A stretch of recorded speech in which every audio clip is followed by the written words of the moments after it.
నందు మరొక తరుణాన్ని దేవుడు మన జీవితంలో ప్రసాదించినందుకు దేవాది దేవుడు యేసు స్వామికి స్తుతులు స్తోత్రములు చెల్లించుకొనిచున్నాం. నేటి యొక్క ధ్యానాంశము పేరు అపోస్తలత్వం. యేసుక్రీస్తు వారి యొక్క శిష్యులు ఇంకను అనేకులను క్రీస్తు వారికి శిష్యులుగా వారు ఉజ్జీవింపచేసిన పిమ్మట వారందరూ కూడాను అపోస్తులుగా మారి ఉన్నారు. అనగా పరిశుద్ధాత్మ యొక్క ప్రేరేపణ చేత ఏర్పరచబడినటువంటి వారు, పంపబడినటువంటి వారు. అటువంటి ఆ యొక్క శిష్యకోటి మొట్టమొదటిసారిగా అపోస్తుల కార్యములు 11వ అధ్యాయము 26వ వచనములో మొట్టమొదట అంతియోకులో శిష్యులు క్రైస్తవులనబడిరి. చూసారండి, ఈ యొక్క 12 మంది శిష్యులు దేవుని యొక్క సువార్త సేవలో అభివృద్ధి చెందుతూ ఆత్మాభిషేకముతో వారు సువార్త సేవ చేస్తూ ఇంకను అనేకులను క్రీస్తు వారికి శిష్యులుగా చేశారు. వీరందరూ కూడాను పరిశుద్ధాత్మ నడుపుదల చేత వారు చక్కగా దేవుని యొక్క సేవను చేస్తున్నారు. అయితే అటువంటి ఆ యొక్క శిష్యకోటికి అంతియోకులో మొట్టమొదటిసారిగా మంచి పేరు వారికి కలిగి ఉన్నది. అది ఏమిటయ్యా అంటే క్రైస్తవులు అనబడిరై. క్రైస్తవులు అనగా క్రీస్తును ధరించినటువంటి వారు, క్రీస్తును పోలి నడిచేవారు, జీవించేవారు, క్రీస్తు కొరకై వారు సమస్తమును చేసేటువంటి వారు. అందువలన వారు ఏర్పరచబడినటువంటి వారు, అపోస్తులు అనగా పంపబడినటువంటి వారు. అటువంటి ఆ యొక్క శిష్యరికాన్ని యేసుక్రీస్తు వారి దగ్గర నుంచి వారు శిష్యరికాన్ని పొందినటువంటి వారే అపోస్తలత్వం. అటువంటి ఆ యొక్క అపోస్తలత్వం గురించి మనము ఈ సమయమందు ధ్యానం చేసుకుందామండి. మరి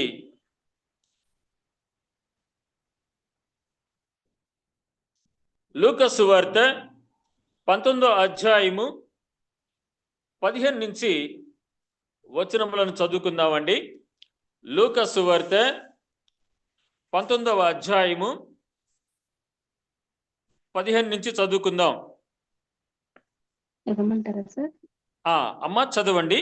లూకా సువార్త 19వ అధ్యాయము 15వ వచనం నుండి. అతడు ఆ రాజ్యము సంపాదించుకొని ఇంటికి వచ్చినప్పుడు ప్రతి వాడును వ్యాపారము వలన ఏమేమి సంపాదించినో తెలుసుకొనుటకై తాను సొమ్మిచ్చిన దాసులను తన యొద్దకు పిలువమని ఆజ్ఞాపించెను. మొదటివాడు ఆయన ఎదుటికి వచ్చి, అయ్యా, నీ మినా వలన 10 మినాలు లభించినని చెప్పగా అతడు, భళా మంచి దాసుడా, నీవు ఈ కొంచెములో నమ్మకముగా ఉంటివి గనుక 10 పట్టణముల మీద అధికారివై ఉండుమని వారితో చెప్పెను. అంతటా రెండవ వాడు వచ్చి, అయ్యా, నీ మినా వలన 5 మినాలు లభించిననగా అతడు, నీవును 5 పట్టణముల మీద ఉండుమని అతనితో చెప్పెను. అంతటా మరి ఒకడు వచ్చి, అయ్యా, ఇదిగో నీ మీనా, నీవు పెట్టని దానిని ఎత్తుకుని వాడవను, విత్తని దానిని కోయువాడవునైనా కఠినుడవు గనుక నీకు భయపడి దీనిని రుమాలు కట్టి ఉంచితినని చెప్పాను. చూసారండి, చాలండి, చాలు. ఇక్కడ మనము ఈ యొక్క వచనాలని జ్ఞాపకం పెట్టుకుందామండి. ఇక్కడ యేసుక్రీస్తు వారు దేవుని యొక్క రాజ్యము గురించి దేవుని యొక్క రాజ్యానికి వారసులు అవటానికి సిద్ధపాటు గురించి, దేవుని యొక్క రాజ్యము యొక్క ప్రేరేపణ ధన్యతలు ఏ రీతిగా ఉంటాయి అనేటువంటి మర్మమును మనము గ్రహించటానికి గాను క్రీస్తు వారు చెప్పినటువంటి ఈ యొక్క ఉపమానాన్ని మనం జ్ఞాపకం పెట్టుకుందాం. మరి ఈ యొక్క ఉపమానమును అపోస్తులు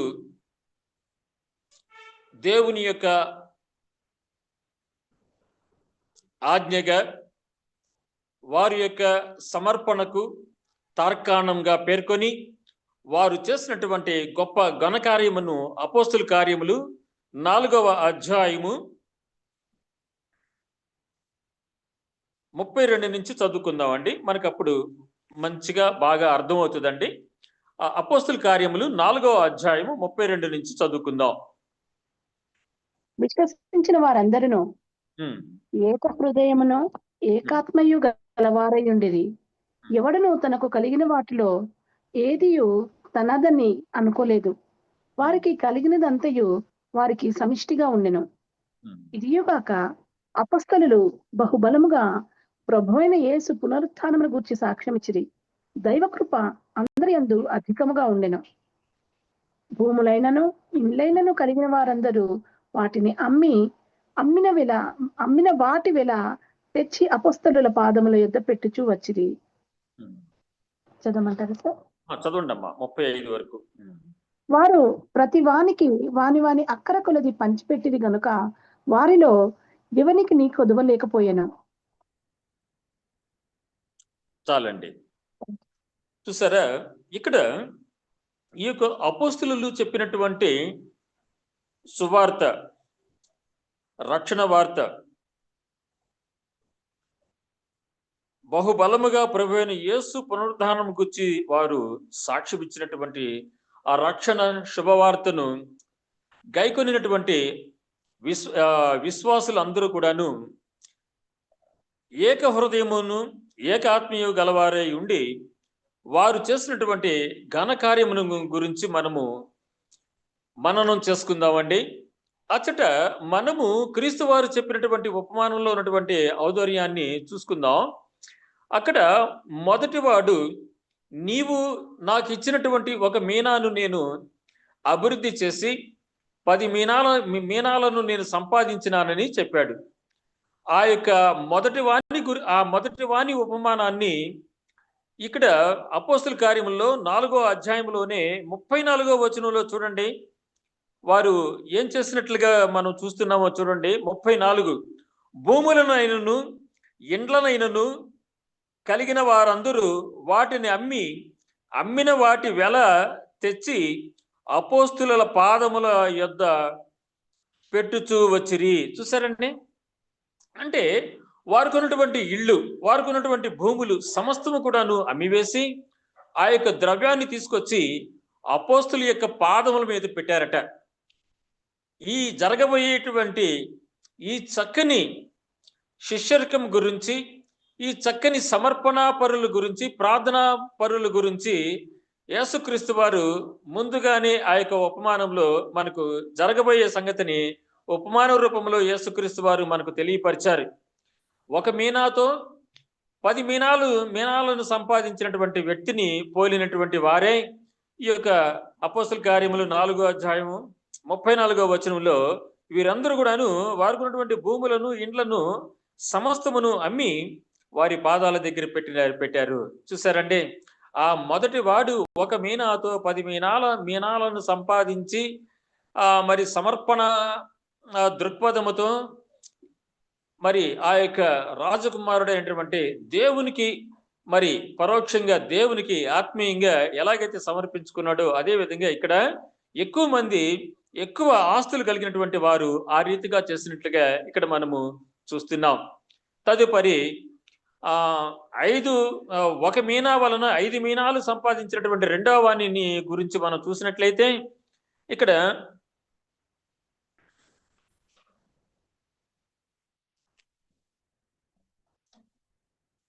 36వ వచనం చదువుకుందామండి. అపోస్తుల కార్యములు 4వ అధ్యాయం 36లో చూసినట్లయితే చూడండి, కుప్పరలో పుట్టిన లేవీయుడగు యోసేపు అను ఒక డుండెను. ఇతనికి అపోస్తులు హెచ్చరిక పుత్రుడు అని అర్థమిచ్చు బర్నబా అను పేరు పెట్టుచుండిరి. ఇతడు భూమి గలవాడై ఉండి దానిని అమ్మి దాని వెల తెచ్చి అపోస్తుల పాదముల యొద్ద పెట్టెను. చూసారండి, ఇతనికి ఒక భూమి మాత్రమే ఉన్నదండి. ఆ భూమిని అతగాడు అమ్మివేసి ఈ యొక్క అపోస్తుల పాదముల యొద్ద పెట్టాడట. ఇతని పేరు ఏమండి? యోసేపు అను ఒకడుండెను. అతనికి ఆ యోసేపు అనేటువంటి వాడికి బర్నబా అను వీళ్ళు పేరు పెట్టారట. ఏమండి? బర్నబా అనేటువంటి పేరునకు హెచ్చరిక పుత్రుడు అని ఉన్నది. చూసారా?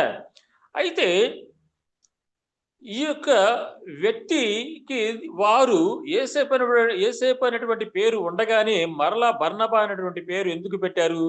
హెచ్చరిక పుత్రుడు అని పెట్టారు. అంటే ఈయన ఈ ఒక్కడు చేసినటువంటి ఈ యొక్క ఘనకార్యము మనందరికీ కూడాను హెచ్చరిక, క్యాషనై ఉన్నది, సూచనై ఉన్నది, మార్గదర్శకమై ఉండి ఉన్నది.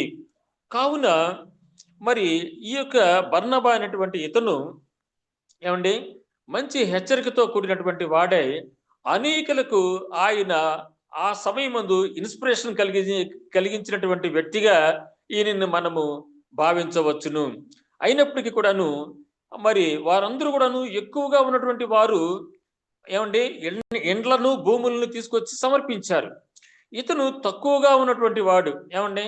ఇతను ఒక మీనాతో 5 మీనాలను 5 మీనాలను సంపాదించినటువంటి వానితో సమానుడు.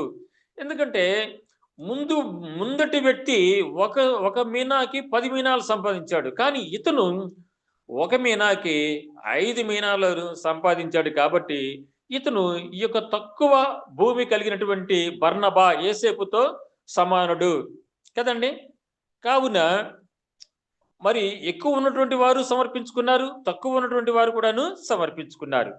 ఆ తర్వాత యేసుక్రీస్తు వారు చెప్పినటువంటి ఉపమానంలో ఉన్నటువంటి వ్యక్తి ఏమండి వాడు ఏం చేశాడండి?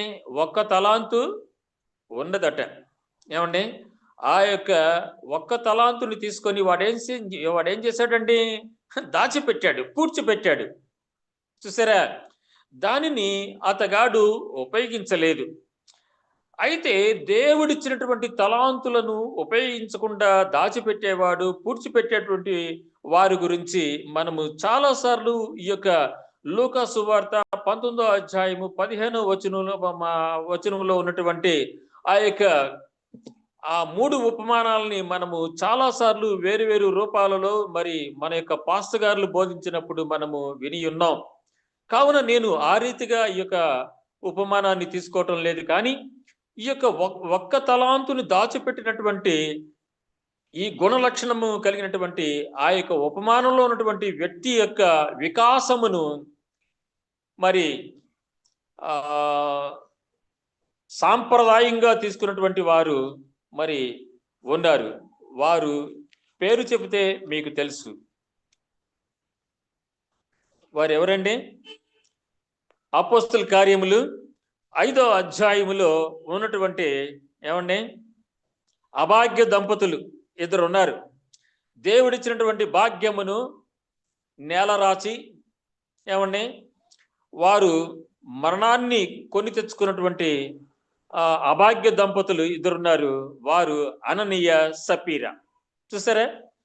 ఆ దేవుడిచ్చినటువంటి అవకాశమును ఏమండి వారు ఎంతగా సాతానుడి యొక్క వలలో పడి సాతాను యొక్క ప్రేరేపణ చేత దైవ కార్యాన్ని ఎదిరించినారో, ఎదిరించి ఏ రీతిగా అయితే వారు ఏమండి శాపాన్ని, మరణాన్ని అననీయ, సపీరా తెచ్చుకున్నారో, అదే విధంగా ఈ యొక్క 3వ వాడు అయినటువంటి ఆ యొక్క తలాంతుని దాచిపెట్టినటువంటి వాడు మరియు దేవుని మీద నీవు చాలా కఠినుడివి, నీ దగ్గర దయా దాక్షిణ్యము లేదు, ప్రేమానురాగములు లేవు అని ఎలాగైతే ఆ యొక్క రాజకుమారుడు అయినటువంటి దేవ లక్షణాన్ని, దైవత్వాన్ని ఎదురాడినట్లుగా ఆ యొక్క ఉపమానములో మరి చెప్పబడినటువంటి మూడవ వాడు ఈ యొక్క అననీయ సప్పీరాకి సరి అయినటువంటి వాడు.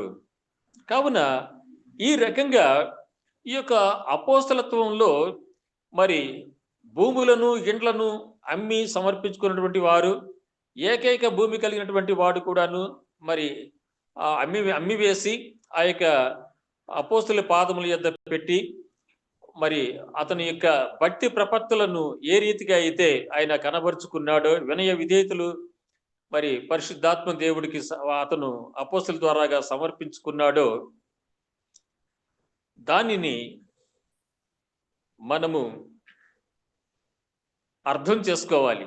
చేసుకొని మనము ఏ యొక్క విధాలుగా, ఏ యొక్క సందర్భాలలో, ఏ యొక్క పరిస్థితుల్లో, ఏ రీతిగా ఎప్పుడెప్పుడు మరి కేవలము సంఘములో మాత్రమే మనము దేవుణ్ణి మహిమపరుస్తున్నామా, సమాజములో దేవుడిని మనము గణపరచటానికి మనము వెనకడుగు వేస్తున్నామా, అభ్యంతర పడుతున్నామా, ఎల్లవేళలా మనము క్రీస్తు వారికి వారసుడిగా, వారసురాలుగా మనము ఎల్లప్పుడూ సాక్షార్థమైనటువంటి క్రైస్తవ జీవితాన్ని మనము జీవిస్తున్నామా లేదా అని మనము ప్రశ్నించుకోవాల్సినటువంటి అవసరత మనకి ఉండి ఉన్నది.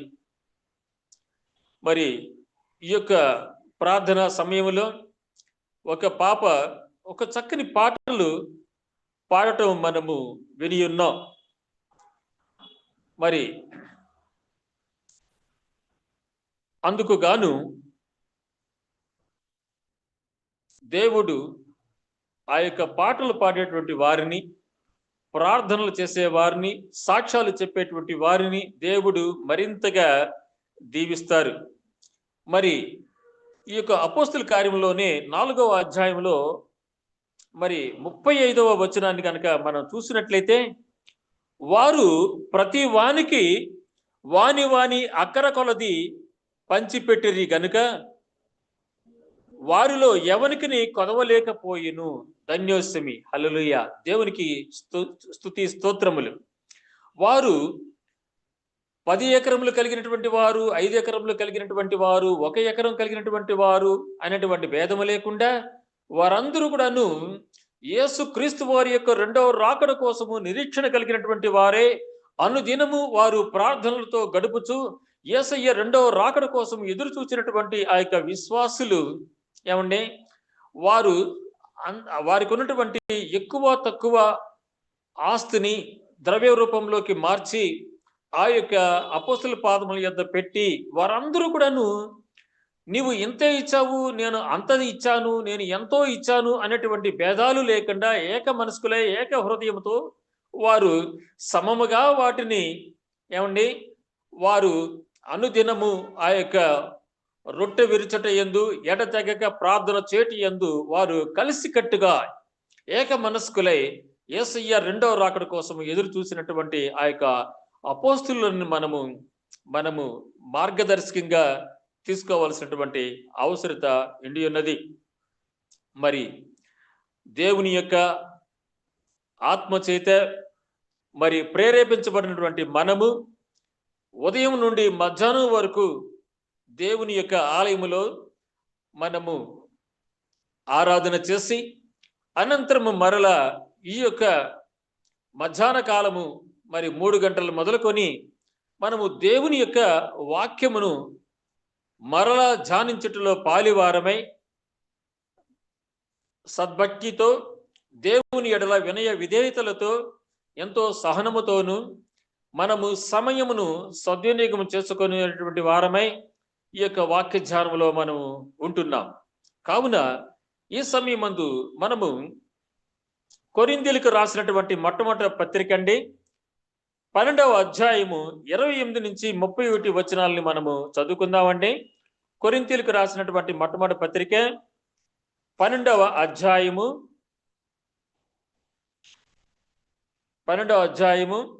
28 నుంచి 31 వచనాలని చదువుకుందామండి. కొరింథీయులకు రాసినటువంటి మొట్టమొదటి పత్రిక అండి 12వ అధ్యాయము 28 నుంచి 31 చదవండి. మరియు దేవుడు సంఘములో మొదట కొందరిని అపొస్తలులుగాను, పిమ్మట కొందరిని ప్రవక్తలుగాను, పిమ్మట కొందరిని బోధకులుగాను, అటు పిమ్మట కొందరిని అద్భుతములు చేయువారిని గాను, తరువాత కొందరిని స్వస్థపరచు కృపావరములు గలవారిని గాను, కొందరిని ఉపకారములు చేయువారి గాను, కొందరిని ప్రభుత్వములు చేయువారిని గాను, కొందరిని నానా భాషలు మాట్లాడు వారిని గాను నియమించెను. అందరూ అపొస్తలులా? చదవండి. అందరూ ప్రవక్తలా? అందరూ బోధకులా? అందరూ అద్భుతములు చేయువారా? అందరూ స్వస్థపరచు వరములు కలవారా? అందరూ భాషలతో మాట్లాడుచున్నారా? అందరూ ఆ భాషల అర్థము చెప్పుచున్నారా? కృపావరములలో శ్రేష్టమైన వాటిని ఆసక్తితో అపేక్షించుడి. ఇదియుగాక సర్వోత్తమమైన మార్గము మీకు చూపుచున్నాను. Thank you sir. సరేండి, ఇక్కడ ఈ చదివినటువంటి ఈ యొక్క వేదవాక్య విభాగములో అన్నిటిలోనూ ఏమండి, పరిశుద్ధాత్మ దేవుడు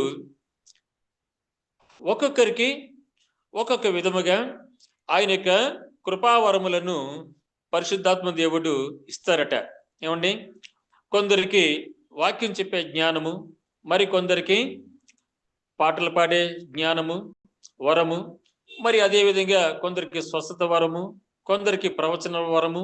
ఈ రీతిగా ఆ యొక్క పరిశుద్ధాత్మ దేవుడు తన యొక్క కృపావరములను పలు పలు విధాలుగా మరి అనేకులకు పరిశుద్ధాత్మ దేవుడు దయచేస్తారని ఈ యొక్క వాక్యంలో మనము చదువుకున్నాం. అదేవిధంగా రోమీయులకు రాసినటువంటి పత్రిక 12వ అధ్యాయము 6 నుంచి 10 వచనాలు కూడా చదువుకుందామండి. రోమీయులకు రాసినటువంటి పత్రిక 12వ అధ్యాయము 6 నుంచి 10 వచనాలు. మనకు అనుగ్రహింపబడిన కృప చొప్పున వేర్వేరు కృపావరములు కలిగిన వారమై ఉన్నాము గనుక, ప్రవచన వరమైతే విశ్వాస పరిణామము చొప్పున ప్రవచింతము, పరిచర్య అయితే పరిచర్యలోను, బోధించువాడైతే బోధించుటలోను, హెచ్చరించువాడైతే హెచ్చరించుటలోను పని కలిగి ఉందుము. పంచిపెట్టువాడు శుద్ధ మనసుతో, పై విచారణ చేయువాడు జాగ్రత్తతోనూ, కరుణించువాడు సంతోషముతోనూ పని జరిగించవలెను. మీ ప్రేమ నిష్కపటమైనదే ఉండవలెను. చెడ్డదానిని అసహించుకొని మంచిదానిని హత్తుకొని ఉండుడి. సహోదర ప్రేమ విషయములో ఒకని యందు ఒకడు అనురాగము గలవారై, ఘనత విషయములో ఒకరినొకడు గొప్పగా ఎంచుకొనుడి. Thank you sir. చూసారండి, ఈ రీతిగా దేవుడిచ్చేటువంటి ఈ యొక్క ఆత్మవరములు, కృపావరములు, దేవుడిచ్చేటువంటి ధన్యతలు ఈ రీతిగా ఉండి ఉన్నవి. అందువలనే మనలో చాలా మంది వాక్యం చెప్తున్నాము, పాటల ద్వారాగా దేవుని మనము గణపరుస్తున్నాము, పాటల ద్వారాగానే అన్ని జనులకు దేవుని యొక్క మహిమను, దేవుని యొక్క కృపను, దేవుడిచ్చేటువంటి రక్షణను మనము పాటల ద్వారాగా కూడాను మనము పలువురికి మనము తెలియపరుస్తున్నామండి. అదేవిధంగా ప్రార్థనలు, ఏమండి, బైబిల్లో చూస్తూ ఉంటే అనేకటువంటి గొప్ప ప్రార్థనలు చేసినటువంటి భక్తిపరులను చూస్తున్నాం. వారి యొక్క ప్రార్థనలకు వెంటనే ఫలితములను పొందినటువంటి ప్రార్థనలు మనము ఎన్నో మనకు తెలిసి ఉన్నవి. మరి స్త్రీలలో చూసినట్టయితే హన్నా ప్రార్థనని గురించి మనం గుర్తు తెచ్చుకుంటే వెంటనే దేవుని దగ్గర నుంచి ఆమెకు వర్తమానం వచ్చి ఉన్నది. ఏమండి, అదేవిధంగా మరి ఇంకా బైబిల్లో అనేకమైనటువంటి భక్తి పరులు ప్రార్థన చేస్తే, మోషే గారి యొక్క ప్రార్థనకు, ఏలియా గారి ప్రార్థనకు, ఏమండి, మరి ఎస్తేరు ప్రార్థనకు ఇలాగా వెంటనే సమాధానాలు వచ్చినట్లుగా మనము చూస్తున్నాం. ప్రార్థనే మనకు మంచి ఊపిరి. ప్రార్థన లేనిదే మనము జీవించటము కష్టము. మరి సాక్ష్యాల ద్వారాగా కూడాను మరి వారికి వారు ఇంకను దేవుని యందు బలపడటానికి, అనేకులను మనము ఉత్తేజపరచటానికి ఆ యొక్క సాక్ష్యాలు అనేటువంటివి చాలా ఉపయోగపడేటువంటి దేవుని యొక్క కార్యములు. మరి దేవుడిచ్చినటువంటి ఇటువంటి వరములను పొందుతున్నటువంటి మనము మనమందరంను ఏక మనస్కులమై వాక్యం చెప్తున్నాం, పాటలు పాడుతున్నాం, ప్రార్థనలు చేస్తున్నాం, సాక్ష్యాలు చెప్తున్నాం. మరియు దేవుడిచ్చినటువంటి ఏమండి రక్షణ వార్త, సువార్తను మనము అనేకులకు మనము తెలియపరుస్తున్నాం. తదుపరి కొలస్సీలకు రాసినటువంటి పత్రిక 3వ అధ్యాయము 14 నుంచి 17 వచనాలని చదువుకుందామండి. కొలస్సీలకు రాసినటువంటి పత్రిక 3వ అధ్యాయము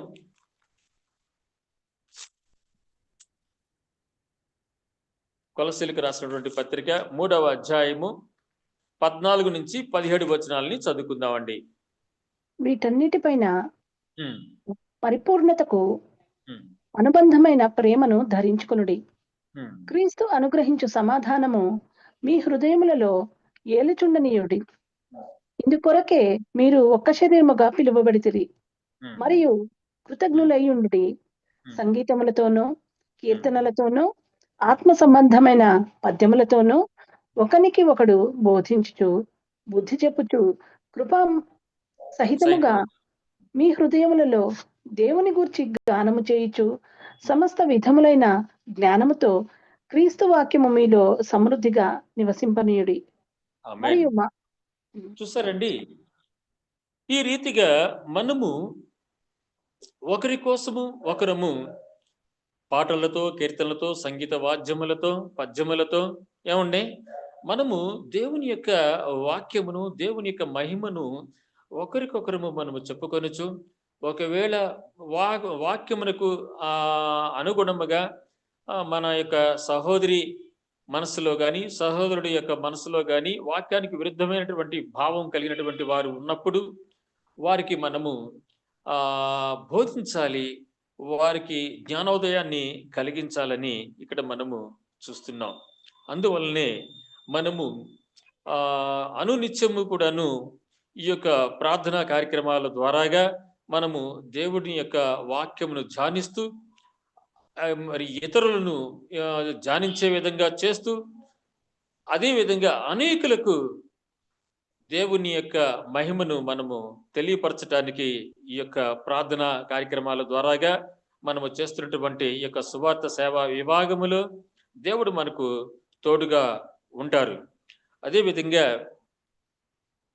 విశ్వాస వీరులు అందరూ ఒకరికొకరు ఆతిథ్యం ఇస్తూ ఆశ్రయాన్ని కల్పిస్తూ మనము చేయవలసినటువంటి అవసరత ఉంటున్నది. అదే అసలైనటువంటి అపోస్తులత్వం. అటువంటి విధంగా మనము మరి అపోస్తులను పోలి మనము ఈ యొక్క దేవుని యొక్క ఆత్మీయ కార్యక్రమాలను మనము చేయవలసినటువంటి అవసరత మనకు ఉండి ఉన్నది. తదుపరి చూసినట్లయితే అలనాడు మరి ఆశ్రయపురాలు అని మరి పాత నిబంధన గ్రంథంలో మనం చూస్తున్నాం. ఆ యొక్క ఆశ్రయపురాలు ఎవడైనను ఒక తప్పిదము చేసి వాడికి మరణశిక్ష వెంటాడుతుందని, వాడికి బంట్రోతులు పట్టుకొని రాజుగారి దగ్గరికి తీసుకొని వెళ్ళి శిక్ష విధించేటట్టుగా చేస్తారని భయముతో ఆ యొక్క తప్పిదము నేరము చేసినటువంటి వ్యక్తులు ఆ యొక్క ఆశ్రయపురాల్లోకి వెళ్ళి వారు ఆశ్రయాన్ని కోరేవారు. తదుపరి వారికి క్షమాపణ దొరికేటువంటి విధంగా వారు ముందు వాళ్ళు వెళ్ళిపోయి సరెండర్ అయిపోయేవాళ్ళు ఆ యొక్క ఆశ్రయపురాల్లో. అయితే ఈ యొక్క అంత్యకాలంలో జీవిస్తున్నటువంటి మనము మనం కూడాను అంత్యకాల ఆత్మీయ అపోస్తులమే. అటువంటి భావన, అటువంటి సాధన, అటువంటి కార్యదీక్ష కలిగినటువంటి వారమే మనము ఉండాలి అనేటువంటి ఉద్దేశంతోనే నేడు మనము ఈ యొక్క అపోస్తలత్వము అనేటువంటి అంశం మీద వారు ఏ రీతిగా సంపూర్ణంగా దేవుడికి సమర్పించుకున్నారు అనేటువంటి ఇత్యాది అంశాలను మనం గ్రహించటానికి గాను మనము ఈ రీతిగా ఈ యొక్క వాక్యాలని ఇప్పటి వరకు మనము ధ్యానం చేసుకొని ఉన్నాం. మరి విశ్వాస వీరులైనటువంటి వారు అందరూ ఒకరికొకరు ఆతిథ్యం ఇస్తూ ఆశ్రయాన్ని కల్పిస్తూ మనము అసలైనటువంటి అపోస్తలత్వాన్ని పొందుచు అనేకులకు మనము ఆశ్రయ దుర్గముగా, ఆశ్రయ పురాలుగా, మన యొక్క మందిరాలు, మన యొక్క ప్రార్థన సమయాలు అనేకులకు ఆదరణకరంగా, ఆశీర్వాదకరంగా ఉండాలని మనము కోరుకుందాం.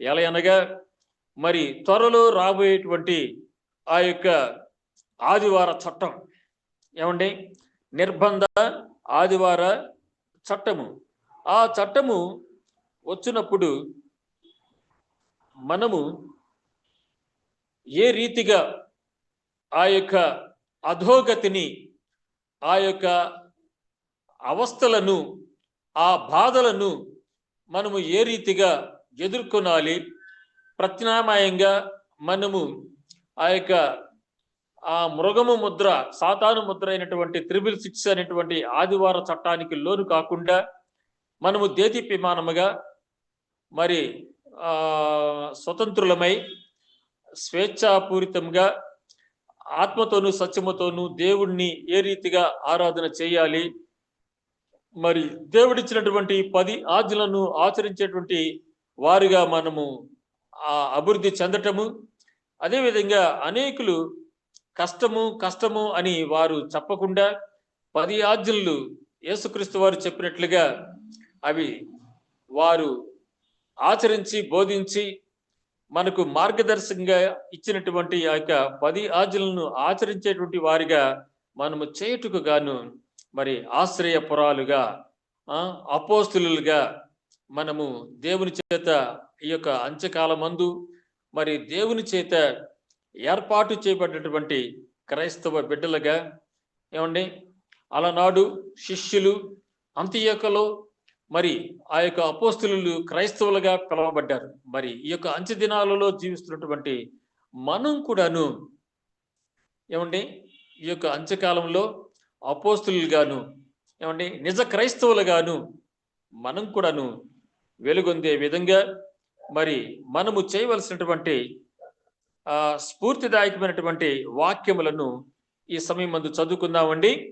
అపోస్తుల కార్యములు 5వ అధ్యాయము 12 నుంచి 16 వచనాలని మనము చదువుకుందామండి. అప్పుడు జరిగినటువంటి ఆ యొక్క సువార్త సేవ, ఏమండి, ఈ యొక్క అంత్యకాలంలో కూడాను అదే విధంగా మరింత వేగముగా, మరింత ఆశాజనకముగా అభివృద్ధి పదమున జరగాలని మనం కోరుకుందాం. అప్పుడు జరిగినటువంటి ఆ యొక్క సువార్త సేవ ఫలితములను, ఆ ప్రోగ్రెస్ ని ఈ సమయం మందు చదువుకుంటాను, మనం తెలుసుకుంటానికి గాను అపోస్తుల కార్యములు 5వ అధ్యాయము 12 నుంచి 16 వచనాలని వారు చదువుతారు. చదవండి.